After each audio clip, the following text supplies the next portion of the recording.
Welcome back to Basin Hot Rides. Glad you could join me today. If you're new to this channel, you should know that we primarily concentrate on the hot rods aspect of Basin Hot Rods. Got several builds going on, done several builds in the past. But today we're going to look at bases. Why? It is New Base Day. Celebrate!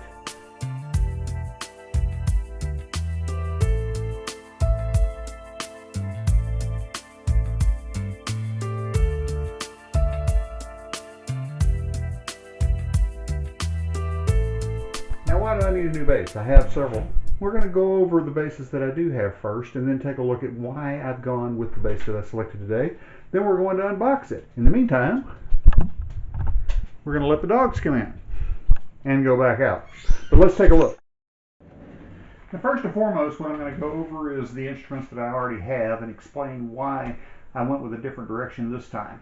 This right here is my main instrument. This is a Spectre 4LT, PJ Bartolini pickups, active electronics, contour body, neck through design. This is the type of bass, whether it's this particular one or several others in the past, this is the formula of bass that I've played for years. Active electronics, lots of tonal variety, lots of growl in the sound, round wound DR strings. Stainless steel strings I use for two reasons. One, because I like the brightness of them and the piano-like tone, but the other is I do have a nickel allergy, so I have to be very careful with the strings that I choose. I do have a tendency to blister with round wound nickel strings. I didn't really have any trouble with the other types of strings I've had in the past that were made out of nickel, just the round wound variety. But this one right here, my main instrument, it is the one that I use most of, and I'm very, very happy with it. Now this next one that I have is my main backup. This is a 1986 Yamaha BB1100S. Now this bass I have had since 1989. It was originally a tobacco sunburst color. It has been refinished. The electronics in it died long ago, so it has EMG, P&J pickups, very nice tone. I grew up playing this bass. It does have a Fender Precision contour of neck, so it's that type of thing I'm very, very comfortable with, and I've played this bass for many, many years. It is, without a doubt, one of my favorite basses I've ever owned. It was the first real bass I owned as well. It's the one that I've held on to the longest.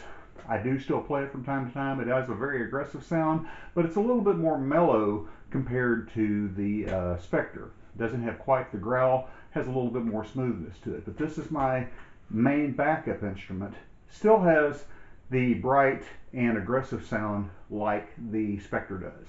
Now the third bass I have, I'm going to have to throw up a picture of because I don't actually have it here with me. I have actually loaned it out to an individual who is a part of my family that is using it to learn how to play bass, and we're going to start doing bass lessons very, very soon. So I don't have it with me, but these are some pictures of it. It is a 1988 Yamaha MB2 Motion Bass Series 2. They made the 2 and the 3. The 3 was a little bit scaled down version of it. It does not have the fine tuners on the bridge. It has chrome hardware instead of gold hardware. The finishes were a little bit less as well. Now the one I've got is an MB2. I bought that one weekend in Dallas at a store in Dallas when I saw it, and the reason I bought it is because another first real bass that I had was a white version of that bass and had it for a number of years. I don't have it anymore. It has since gone away to other people. But I bought that one as a just out of a nostalgia thing. It's actually an unusual instrument because it's a 32-inch scale length, whereas most basses are 34 inches. That's a standard scale. So it's a medium scale bass, and I still have that one as well. And last but not least, bass number 4. This one technically is not mine. This is my daughter's bass, but she is away in school in her small apartment. She didn't have room for it, so I'm keeping it for her right now. This is a Sire Marcus Miller series bass, if you can see that. It is a active and hot rodded take on the standard Fender jazz bass. I don't play this one that much simply because I don't like the jazz bass tone or the body. The body doesn't fit on me as well as other instruments do. My daughter loves this bass, and I have to admit it sounds phenomenal. If you've ever heard Marcus Miller, you know that he has a wonderful tone. This one certainly delivers. Quality wise, I would put it up against any of the Fenders that I've seen. But I grew up playing on a precision bass, not a jazz bass. Now the difference between them, this one has the offset body, whereas a P bass has a different body shape, and the P bass also has a wider neck at the nut. This one's about an inch and a half. I believe the P basses are like an inch and 11/16 or an inch and 3/4, something like that. So this one has a narrower neck, and it plays really well and really sounds great as well. Just not my thing because of the jazz bass contour, but my daughter loves it. I do have it here and I do play it occasionally because it has a tone that I need. And you may be asking yourself, with 4 very fine instruments such as that, why would I buy a 5th? Well, first of all, there's this musician's moniker called GAS, which is Gear Acquisition Syndrome. A lot of us have it, and unfortunately, it's just, you always you end up being a bass collector in addition to having the basses to use as a utility. I've bought and sold many basses, many I wish I still had that I don't, but those are my basses in my arsenal right now. The bass that I've got today that we're about to unbox and check out is completely different than the ones you just saw. All 3 of the ones you just saw, not including the motion bass, which is loaned out, that's a special case, I'll get into that in a minute, but the 3 basses that you saw have very bright, very boomy, very deep, high fidelity type sounds, piano style twang to them if I get on them at a certain technique because of the round wound strings. They all have a similar characteristics. Now there's some variations in that. They don't sound exactly alike, but they all have that same characteristics. I'm wanting something a little bit different, however. Let's go unbox the new one and take a look at it, and I can explain what that's all about. So here we are. Got a brand new bass here, and it is completely different than the other instruments that I've played. It is something that I'm revisiting, but it is completely different compared to what I have now, and it's bought for a specific purpose. Let's have some fun. Let's open this box up, check out what we got. I haven't laid eyes on it yet, but it does come with a big box and this as well. We'll get to that in a moment as well. Let's take a look.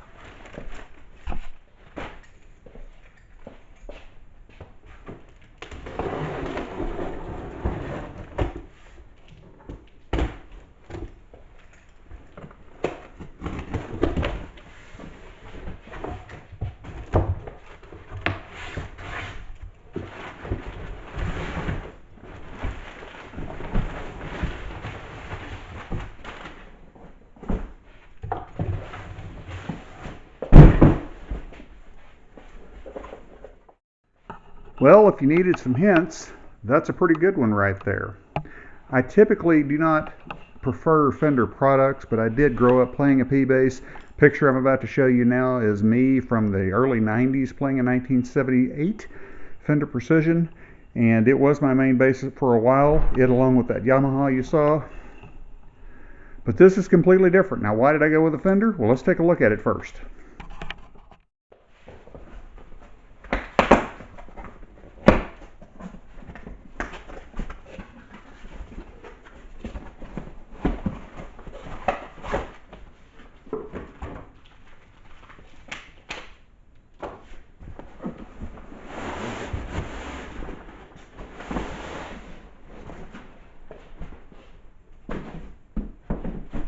First thing you'll notice, comes with a nice gig bag. I do typically prefer gig bags over cases for a number of reasons because of the way I travel when I play and things like that. But we did come with a gig bag. Let's take a look.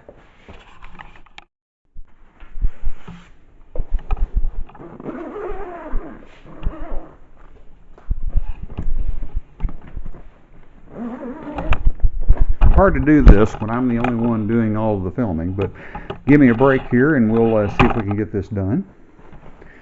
There we go. Reaching inside. Let's pull this out now. And of course, this is going to take 2 different sets of, or a full set of hands, I'm trying to say. So let's take a look at it and see what we've got. And here we go. This is a brand new, now granted it's made in Mexico. I didn't want to spend the money for an American made one because frankly, the Mexican ones I've seen are as good or almost as good as the American ones for half the money. But this is a 60s Ventura 2, Series 2 Fender Precision.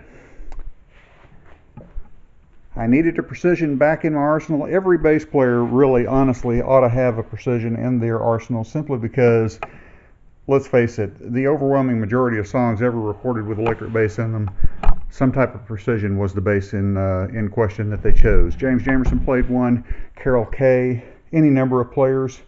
But the reason I'm getting this one is because I'm going for a completely and totally different tone. This one comes with the round wound strings on it, which would be typical of a P-bass type of tone. With the round wound strings, it would be a little bit bright, but I'm going with something a little bit different. And that is where this comes in. Pop this open. This was actually thrown in on the deal from the store that I bought it from. After speaking with many people on a Facebook page that I'm a member of called Bass Up Front, which is, in my view, the best, absolute best source and most enjoyable page for bass guitar on the entire platform of Facebook. I asked for some recommendations wanting flat wound strings. Flat wound strings, of course, have a very signature tone to them. And I'm going for the Rocco Prestia type of sound, which is very bassy, very defined, not hardly any top end in it at all, something very, very old school sounding.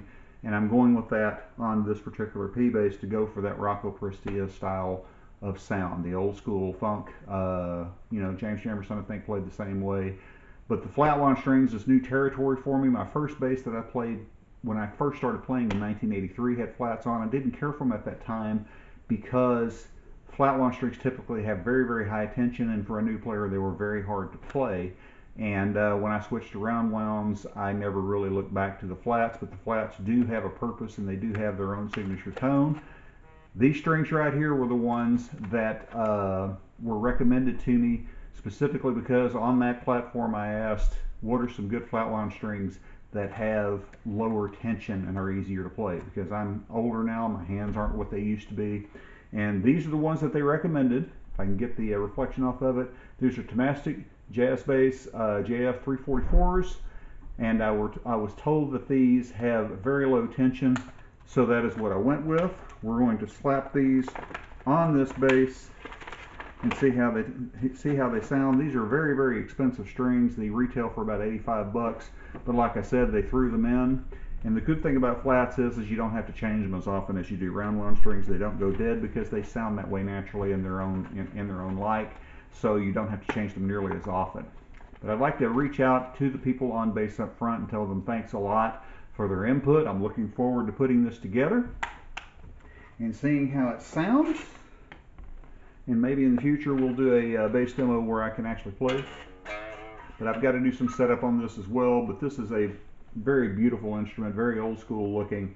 It's modeled after a 60s Fender Precision. Looking forward to adding this to my arsenal. Now the reason I went with the 50s, or 60s rather, instead of the 50s basses, style basses, the Fender 50s Ventura has a very clubby neck. I used to have one of those. Like the bass, but the neck was a little bit uncomfortable for me. This has the classic P-bass contour on it that I'm used to. I'm one of the weird ones that actually prefer a gloss finish on the back of the neck as opposed to satin. So this has that gloss finish, and you can't go wrong with a three-tone Sunburst. You really can't. Well, I wanted to thank you for joining me on this, getting ready to hook this up. Now I'm going to go have some fun getting this thing set up, get the new strings on it, and enjoy myself. Be sure and stay tuned, hit like and subscribe for more content in the future. We'll see you next time. Thanks a lot.